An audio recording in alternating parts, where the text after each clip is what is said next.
Arestado ang isang lalaki sa Pasig City matapos mahulihan ng hinihilanang shabu sa ikinasang operasyon ng mga otoridad. Ang buong detalye ay ibabahagi ni Patrolwoman Ivy Corporal. Arestado ng mga tauhan ng Station Drug Enforcement Unit ng Pasig City Police Station ang isang lalaki matapos mahulihan ng hinihinalang shabu sa sinagawang operasyon laban sa ilegal na droga. Kinilala ng Pasig Police ang sospek na si alias Felix, 37 anyos at residente ng Barangay San Joaquin sa Pasig City. Nasa kote ang sospek dakong alas 12:20 ng madaling araw sa San Bernardo Street, Barangay San Joaquin matapos maaktuhang sangkot sa bintahan ng ilegal na droga.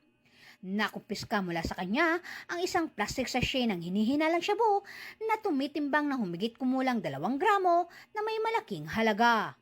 Dinala ang suspect at ang mga nakumpiskang ebidensya sa Station Drug Enforcement Unit Office para sa kaukulang dokumentasyon at paghahain ng kaso dahil sa paglabag sa Republic Act 9165 o mas kilala bilang Comprehensive Dangerous Drug Act of 2002 sa Pasig City Prosecutor's Office sa pamamagitan ng inquest proceedings.